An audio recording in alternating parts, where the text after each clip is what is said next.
मैं दो दो शब्दों में योग का जो पूरा शास्त्र है उसको कह रहा हूं। कोई ये रहस्यमयी विद्या ऐसी नहीं है जिसको आप समझ ना सके और कर ना सके।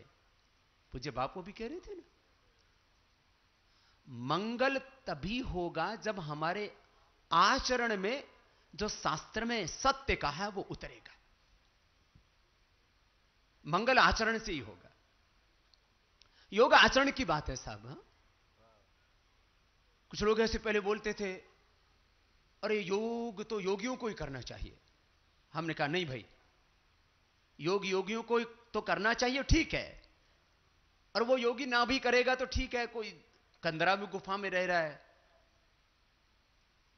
तुम सबको योग करना चाहिए। नहीं करोगे तो रोग होगा।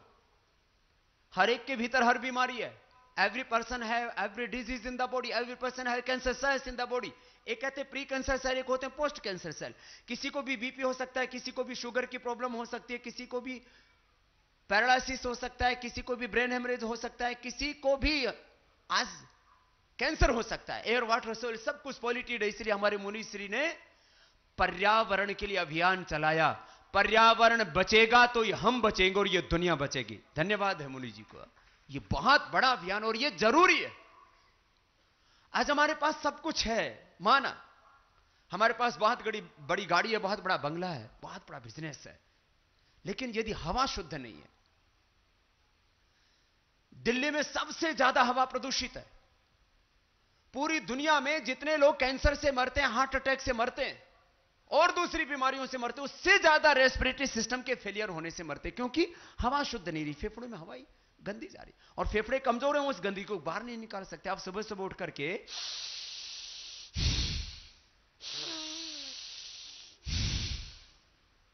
अभी भी भर लीजिए, कोई टैक्स थोड़ी लग रहा है इसमें। थोड़ा श्वास भर लो, कितना अच्छा है देखो।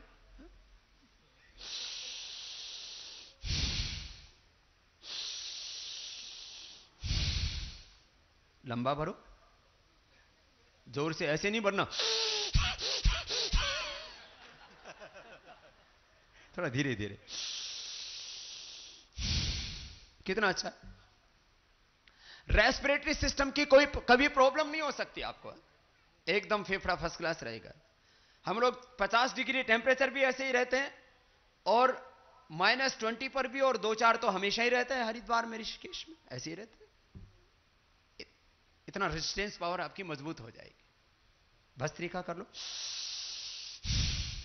कपालभाति कर लो, आप नीचे बैठ के कर लो, कुर्सी पर बैठ के कर लो, चलते फिरते कर लो, लेटे लेटे ही कर लो,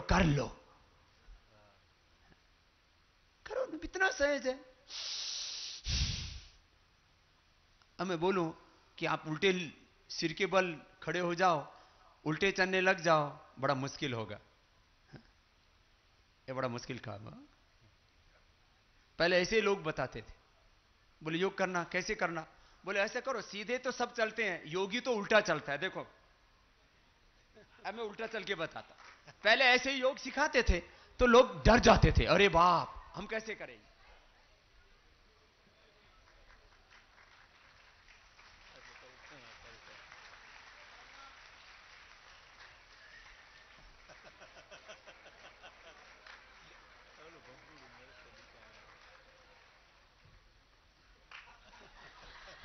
अब बोले अब ऐसा योग करे, अरे बोले ऐसे तो पड़ जाएंगे। अब ऐसे योग कौन करेगा? अब सीधा सीधा तो चला नहीं जाता, उल्टा चलना सिखा रहे। हमने कहा भाई सीधा सीधा ही चल लो ना। अरे कुछ नहीं आता तो आप बस इतना तो सांस भर लो, छोड़ लो। अब दिमाग ठीक करना है। बोले क्या करें, दिमाग खराब रहता है। दिमाग कैसे ठीक होता है? बाएं नाक से रिलेटेड है दाएं दिमाग, और दाएं नाक से कोरिलेट करता है left brain. Left brain right brain से, लेफ्ट नॉस्ट्रिल राइट ब्रेन से, और राइट नॉस्ट्रिल लेफ्ट ब्रेन से कनेक्टेड है। ये तो साइंटिफिकली प्रूव हो गया है।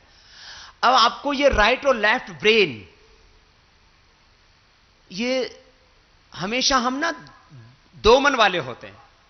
सुबह उठते हैं तो एक मन कहता उठ जा, दूसरा कहता थोड़ी देर और आराम कर लेना, खाते समय एक मन कहता है थोड़ा संयमित खाना, दूसरा कहता है थोड़ा और मजा ले लेना। हमेशा आप जो है हर एक विषय में दो मन वाले होते हैं। मन मना मद भक्तो मद याजी माम नमस्कुरु। एक मन हो जाएं, एकत्व में प्रतिष्ठित हो जाएं, ये तो योग है। तो देखो ये कितना आसान है।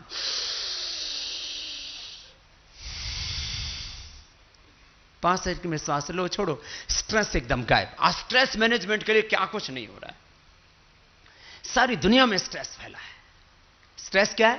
प्रोलैक्टिन, कार्टिसोल, एसिटियस, ये तीन स्ट्रेस हार्मोन्स हैं। ऐसे तो और भी हैं छोटे मोटे, लेकिन ये तीन बड़े हार्मोन्स हैं, प्रोलैक्टिन, कार्टिसोल, एसिटियस। ये बढ़ जाते हैं तो आदमी उल्टा उल्टा ही सोचता है, सीधा सोच ही नहीं सकता। फिर उसको एंटी डिप्रेशन टेबलेट लेनी पड़ती है। बहुत दिक्कत वाली बात है साहब। ये खोटे खोटे विचार ही ना आए, एक तो बाहर से आते हैं, एक हमारे भीतर से ऐसे ऐसे विचार पैदा हो जाते हैं, हम उनसे बाहर नहीं आते। सब कुछ उल्टा उल्टा दिखता है, अपने बारे में, अपने परिवार के बारे में, अपने समाज और राष्ट्र और पूरे विश्व के बारे में बहुत गलत गलत हम सोचने लग जाते हैं। उत्साह नहीं रहता। उत्साह, शौर्य, पराक्रम, वीर्य, कुछ भी बोलो, जीवन का सबसे बड़ा सत्य उत्साह। उत्साह होगा तो आप कथा में आएंगे, उत्साह होगा तो जैसा कथा में कहा गया वैसा आचरण करेंगे, उत्साह होगा तो आप योग करेंगे, कर्मयोग करेंगे, भक्ति योग करेंगे, उत्साह होगा तो दुनिया में सभी सत्कर्म करेंगे, जीवन में असंभव को भी आप संभव कर देंगे। और यदि उत्साह नहीं है तो आप कुछ भी नहीं कर सकते। यह उत्साह कहां से आता है? यह अपने भीतर से आता है। कार्य सिद्धि सत्य भवति महताम नोपकरणे। जीवन में सफलता और सिद्धि, चाहे वो अभ्युदय की बात हो या निश्रेयस की बात हो, भौतिक उन्नति हो या आध्यात्मिक उन्नति हो, ये सारी चीज होती है उत्साह से। उत्साह कहां से आएगा? आपके भीतर से। आप ये प्राणायाम करके देखिए। और भी बहुत से प्रकार हैं, और भी बहुत से साधन हैं, उपाय हैं जीवन में शुभ के आधान के, लेकिन यह भी एक उपाय है।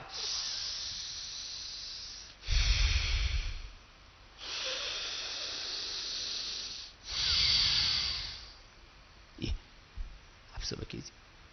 और रिलैक्स होना है तो भ्रामरी कर लीजिए, कान बंद, मुख बंद, ओंकार का नाद नासिका से।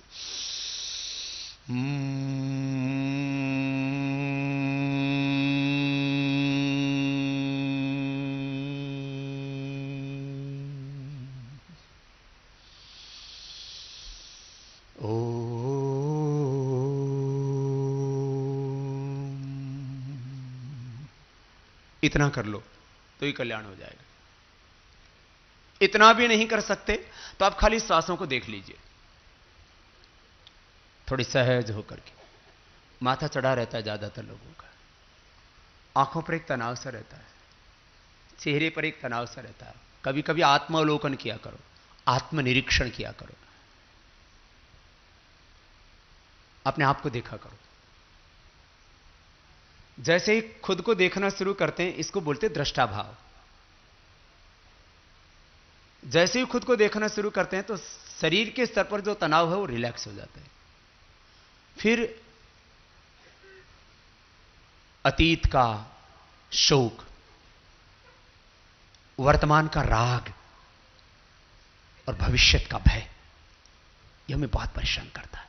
हम ठहर जाते हैं वर्तमान में। योग चित्त वृत्ति निरोध तदा दृष्टु स्वरूप अवस्थानम। अपने स्वरूप में ठहर जाते हैं। अपना स्वरूप अपना स्वरूप है, अपना मूल धर्म, अपनी मूल प्रकृति, अपना मूल स्वभाव। हम सब पूर्ण हैं, अपूर्णता है नहीं। हमें सारा दुख तो इच्छाओं से है, आसक्तिपूर्ण अज्ञानपूर्ण मांगों से, डिजायर्स, लस्ट, एम्बिशंस।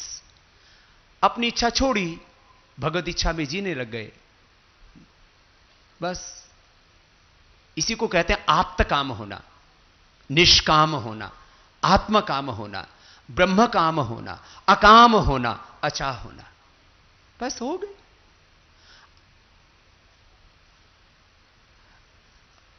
मुझे लोगों ने पता नहीं क्या क्या कहा, लेकिन हमने कहा भाई हम तो वो करेंगे जो आत्मा में उस परमात्मा की प्रेरणा है, बस वो जिधर ले चलेगा बस उधर जाएंगे। और वो सबके भीतर है, हमेशा शुभ की प्रेरणा देता है। दृष्टवा रूपे व्याकृत सत्यानृते प्रजापति ही अश्रद्धाम अनृते दधात, श्रद्धाम सत्य प्रजापति। श्वासों को देखो, बस अपने आप सत्य में प्रतिष्ठित हो जाओगे। शरीर इंद्रिय और मन के पार आत्मा परमात्मा के द्वार एकत्व में प्रतिष्ठित हो जाएगी, यही योग। इसी को बुद्ध दर्शन में विपश्यना, जैन दर्शन में इसे प्रेक्षा, अपने इस आर्ष दर्शन में इसे ध्यान योग का। अब कुछ नहीं जानते तो खाली इतना ही कर लो, श्वासों को देख लिया करो बीच बीच में। अब बहुत बहुत सुखमय जीवन जियोगे। एक बात भी याद रहेगी तो भी बहुत अच्छा रहेगा। मैं कह रहा था योग क्या है, बस यही योग है कि आप अपने में रहें। अपने में रहें का मतलब यह नहीं कि फिर आप समष्टि के प्रति अपने कर्तव्यों से विमुख हो जाते हैं। अपने में रहने का मतलब ही है जो अपने में रहता है, स्वयं में रहता है, वो सबके साथ एकत्व में रहता है। क्योंकि जो स्वयं में रहता है वो अपने ही स्वरूप को सब में देखता है। यही योग का सबसे बड़ा सत्य। योग को यदि दूसरे शब्द में कहा जाए, कई बार हम आपस में बैठते हैं तो शास्त्र चर्चा करते हैं। तो एक दिन हम बैठे हुए थे, चर्चा कर रहे थे, भाई पूरे इस योग को, अध्यात्म को, अपनी ऋषि ज्ञान परंपरा को हम एक शब्द में बोले तो वो क्या है? तो शब्द है एकत्व। क्या शब्द है? पूज्य बापू बोल रहे थे, ये तो संवाद कर रहे हैं, कोई आपको यहां कोई उपदेश सुनाने के लिए, आदेश देने, संदेश देने के लिए ना बापू आए ना हम आए। हम तो सच बात यह है कि मैंने सोचा आज अभी मुझे दिल्ली जाना था। आज बापू में सुबह से भी अभी पिछले करीब 7 दिन से कभी एबीपी न्यूज, कभी आज तक, कभी इंडिया टीवी, कभी जी न्यूज, कभी एनडीटीवी, सुबह 5 बजे से शुरू कर देते, शाम तक मेरे वो योग के कार्यक्रम ही शूट करते रहते। बोले बाबा अंतर्राष्ट्रीय योग दिवस है, आप योग बताओ, तो हम बताते रहते हैं। इसलिए थोड़े और भी पतले हो गए कर करके। कुछ सुबह से योग ही कर रहे। बाबा बापू अभी भी कुछ खाया नहीं हो, वो उधर सुबह से योग करना शुरू किया। अभी आने से पहले कम से कम जो है 150-200 पोज करके आया। बोले ये फोटो चाहिए हमको, तो मैंने कहा फोटो भी ले लो। तो अभी कल जाना है, करीब 10,000 लोगों का नेहरू स्टेडियम में सुबह 6 बजे से योग का प्रोग्राम है, उसके लिए भी जाना था। फिर 21 जून को तो खैर एक बहुत बड़ा दिन होगा। लगभग 10 करोड़ से ज्यादा लोग एक साथ योग करेंगे। बहुत गौरव की बात है। एक सम्मान है अपनी इस पुरखों की विरासत का, और इसमें कोई सियासत नहीं होनी चाहिए। और योग कोई पॉलिटिकल एजेंडा भी नहीं है भाई। योग तो, मैं देवबंद में गया बापू, मैंने वहां भी कहा, मैंने कहा आज हमारे मजहब अलग हो सकते हैं, आज हमारे मजहब अलग हो सकते हैं, लेकिन हमारे पूर्वज अलग नहीं हो सकते। हमारा खून एक, हमारा खानदान एक है, हमारा मूल एक है, और उन पूर्वजों की विरासत ये योग है। मैंने बापू ऐसे जैसे हम मंच पर खड़ा हूं, ऐसे उस दिन वहां तो सारे खड़े हुए थे, बैठा कोई नहीं था। करीब 4-5 लाख लोग होंगे। मैंने कहा भाई बहुत लोग कहते हैं योग करना चाहिए कि नहीं करना चाहिए, मैं आज यहां आया हूं, मैं तो योगी करवाता हूं। मैंने कहा ऐसा करो, एक बार सांस लो और एक बार छोड़ो। तो सब देख रहे मेरी, मैंने कहा लो भाई, तो सबने लिया और छोड़ा। फिर मैंने पूछा लिया भाई आपने? बोला हाँ जी लिया। अच्छा लगा? बोला हाँ जी अच्छा लगा। मैंने कहा किसी का मजहब तो नहीं बदला? बोले नहीं बदला। मैंने कहा श्वास लेने और छोड़ने से किसी का मजहब नहीं बदलता, इसलिए श्वास लो और छोड़ो। और यदि किसी का श्वास लेने और छोड़ने से भाई मजहब बदल जाता तो उस मजहब को भी छोड़ दो। इतना कमजोर मजहब का क्या करोगे? श्वास लेने और छोड़ने से मजहब बदल जाए, उस मजहब का करोगे क्या भाई? क्यों इसमें मजहब को लाते हो? हर बात में मजहब आड़े आ जाता है। भाई एक ज्ञान है, एक परंपरा है, एक विज्ञान है, एक जीवन जीने की पद्धति है। इधर सब बोल रहे ये तो लाइफस्टाइल डिजीज है।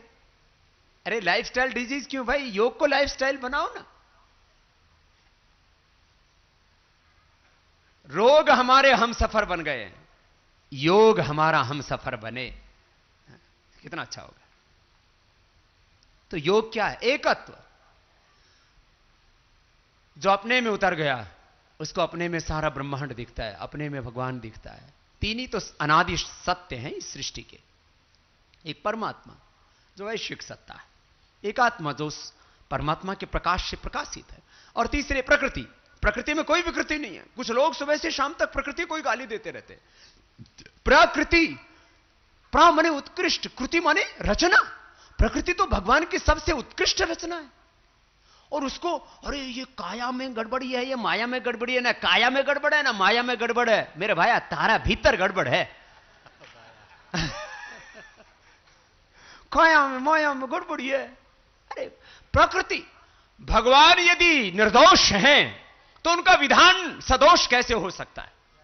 भगवान यदि पूर्ण है तो उनकी रचना अपूर्ण कैसे हो सकती है? भगवान पवित्र हो तो उनकी रचना अपवित्र कैसे हो सकती है? इसमें भगवान को देखो, यही योग है। यो माम पश्यति सर्वत्र सर्वं च मयि पश्यति तस्याहं न प्रणश्यामि स च मे न प्रणश्यति। यही तो अध्यात्म है, यही तो योग है। इसमें ही सब कुछ है भाई। क्या बोला? बोलो जरा। यो माम पश्यति सर्वत्र सर्वं च मयि पश्यति तस्याहं न प्रणश्यामि स च मे न प्रणश्यति। अब संतों के पास आके सब पूछते हैं, बापू से भी पूछते होंगे, मेरे से पूछते हैं, बाबा आपको भगवान मिल गए? बापू से पूछते होंगे, बापू आपको राम मिल गए? हाँ, सबसे पहले लोग शुरुआत ही से करते हो। तो पहले तो हम कुछ बोलते नहीं थे, फिर आज जब सभी, अब जो भी आए सबसे पहले यही प्रश्न पूछता है। मैंने कहा भाई मिल तो गए, तो बोला हमें मिला दो। तो मैंने कहा कितना वक्त है? बोले अभी मिला दो। कोई तप तुप करोगे? बोले ना तप तुप नहीं करेंगे, ऐसे ही मिलाओ। तो मैंने कहा चलो ऐसे ही मिला देते। मैं कहा भगवान ने कहा यो माम पश्यते सर्वत्र, जो सब में मुझे देखता है और मुझ में सबको देखता है, मैं उसके लिए एक क्षण के लिए भी ओझल होता ही नहीं। देख ले, तो ऐसे ही थोड़ी दिखता है। तो मैंने कहा भाई दिखता तो ऐसे ही है। दिखेगा तो ऐसे ही भाई। देखो बापू, मैं 2006 में जब यूके गया तो वहां टाइम्स अखबार काफी बड़ा है। एक बहन आ गई, काफी स्मार्ट थी, पत्रकार थी मतलब। तो मेरे से बोलती है बाबा, और बहुत प्रश्न पूछे उसने, आप किसी लेडी को देखते हैं तो क्या दिखता? तो मैं गंभीर हो गया। मैंने कहा लेडी को देखते हैं तो इसमें मां दिखती। बोले नहीं, जो छोटी उम्र वाली है तो आपके बराबर की उम्र वाली है तो? मैंने कहा बहन दिखती है। और छोटी उम्र वाली हो तो? मैंने कहा बेटी दिखती है। नहीं नहीं, और क्या दिखता है? अब बताओ और क्या दिखेगा भाई? नहीं, बोले बाबा आप सही सही बताओ। मैंने कहा सही सही तो हमने बता दिया।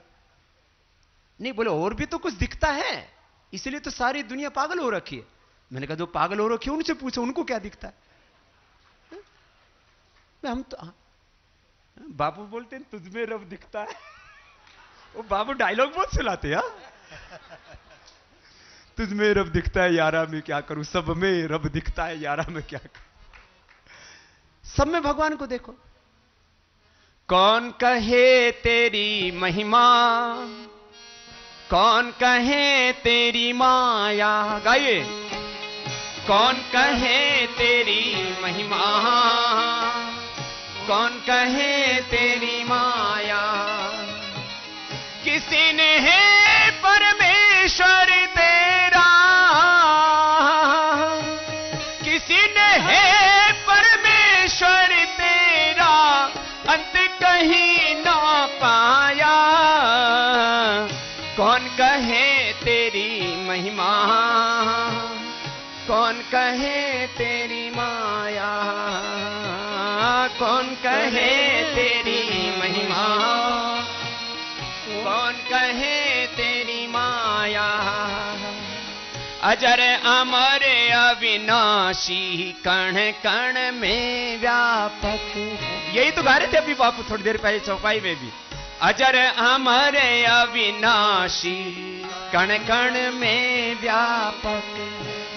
सबसे पहला उपदेशक और अध्यापक है। सबसे पहला उपदेशक। गुरुओं का भी गुरु है ईश्वर। गुरुओं का भी गुरु है ईश्वर। ऋषियों ने परमाया। कौन कहे तेरी महिमा।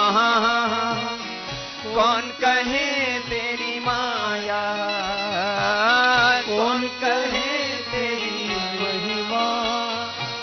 कौन कहे तेरी माया। कौन कहे तेरी महिमा। कौन कहे तेरी माया। बोलिए सच्चिदानंद भगवान की। देखो भाई ये है योग। एक भगवान को सब में देखो। यस्मिन् सर्वाणि भूतानि आत्मा भूत विजानतः तत्र को मोह कह शोक एकत्वम अनुपश्यत। बस यही एकत्व योग है। यही अध्यात्म है। एक शब्द में एकत्व ही सब कुछ है। तो ये योग है। बताओ इतना योग सरल है। आध्यात्मिक दृष्टि से देखो और व्यवहारिक दृष्टि से मैंने आपको बता दिया। अब यह हाथ हिला रहे हो ये भी योग है। आप ऐसे हाथ कर रहे हो ये भी योग है। आप ऐसे कर रहे हो ये भी योग है। अब ये गर्दन का योग है ना। अब गर्दन में दुख रही है तो इसका योग यही है। अब घुटने दुख रहे हैं तो थोड़े ऊपर नीचे हो लो, ये योग है। आंख गड़बड़ है तो आंख को घुमा लो, ये आंख का योग है। योग क्या है? जो एकाग्रता पूर्वक किया जाए वो योग। एकाग्रता पूर्वक भजन किया जाता है तो वो योग। एकाग्रता पूर्वक सेवा की जाती है वो कर्म योग। एकाग्रता पूर्वक भक्ति की जाती है वो भक्ति योग। ये कोई जटिल विद्या नहीं है। हाँ? बहुत लोगों ने ना ऐसे योग के बारे में भ्रांति फैला दी। अरे साहब योगी योग करेंगे। हमने कहा जो योग करेगा वही योगी हो जाएगा। सब योग करो और सब योगी हो जाओ। तस्मात् योगी भव अर्जुन। तपस्युभ्योऽधिको योगी ज्ञानिभ्योऽपि मतोऽधिकः कर्मिभ्यश्चाधिको योगी तस्मात् योगी भव अर्जुन। हम सब योगी बने। आज अब आरती का वक्त हो रहा है। मैंने कहा मैं तो यहां बापू का आशीष लेने के लिए आया था। अब बापू ने जो है आज्ञा की तो हमने कहा अब आपसे जब बापू संवाद कर रहे तो हम भी बापू की चेले तो हम भी थोड़ा संवाद कर लेते आपके साथ। बापू का आशीष, उनका अनुग्रह, उनकी कृपा, उनकी रहमत हम सब पर सदा बनी रहे और ऐसे ही हम उनके सानिध्य में धन्यता का अनुभव करते रहें। और हमारे मुनि जी महाराज, इनके नाम को शायद बहुत कम लोग जानते, सब मुनि जी बोलते। ऋषि मुनि पहले दो शब्द सुनते थे, आजकल हमारे मुनि मुनि यही शब्द सुनते हैं। ऐसे हमारे पूज्य श्रद्धेय चिदानंद मुनि जी, श्रद्धामयी भगवती जी और आप सब जो इस पूरे अनुष्ठान में इतनी भक्ति से यहां उपस्थित हैं, ये आपके जीवन की धन्यता ऐसे निरंतर बनी रहे। और जो इस बार की जो बापू ने कथा भी रखी है और वह भी परमार्थ में मानस परमार्थ। वैसे तो जीवन अभी जिसमें कह रहा था योगी जीवन है, एकत्वी जीवन है, परमार्थी जीवन है। बापू ने कहा कि करीब करीब 25 बार परमार्थ शब्द आया है। ये तो सारा सृष्टि का कण कण परमार्थ से भरा हुआ है। अपने शरीर की प्रत्येक कोशिका को देखो तो ये सृष्टि के परमार्थ के कारण से हमें मिली। ये सारा अस्तित्व परमार्थ कर रहा है। सृष्टि के एक एक इकाई को देखो और पूरे समष्टि को सामूहिक रूप से देखो, सारा विश्व, पूरा अस्तित्व सब परमार्थ कर रहा है। तो हमारे जीवन में भी परमार्थ आए और उसके लिए परमार्थ में ये परमार्थ मानस कथा का आप श्रवण करके जीवन में परमार्थी बने पुरुषार्थी बने और जीवन की धन्यता की अनुभूति करें। अब आज तो हम जो थोड़ा बहुत योग के बारे में बताया, आज हमारी गाने की बहुत इच्छा हो रही है कि लास्ट 2 लाइन गा के फिर बापू अपने कथा का समापन करें। तेरी शरण में आकर मैं धन्य हो गया, तेरी शरण में आकर मैं धन्य हो गया। जन्मों की प्यास थी जो, जन्मों की प्यास थी जो संपन्न हो गया। तेरी शरण में आकर मैं धन्य हो गया, तेरी शरण में आकर मैं धन्य हो गया।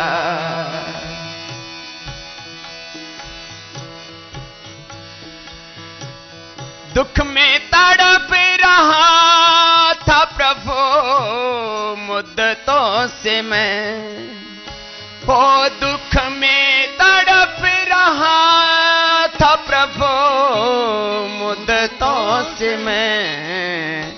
एक बार दृष्टि डाली, एक बार दृष्टि डाली, अर्पण हो गया। जब आप मिल गए तो सब धन मिल गया, जब आप मिल गए तो सब धन मिल गया। और एक प्रार्थना, करना कभी न दूर प्रभु चरणों से आ,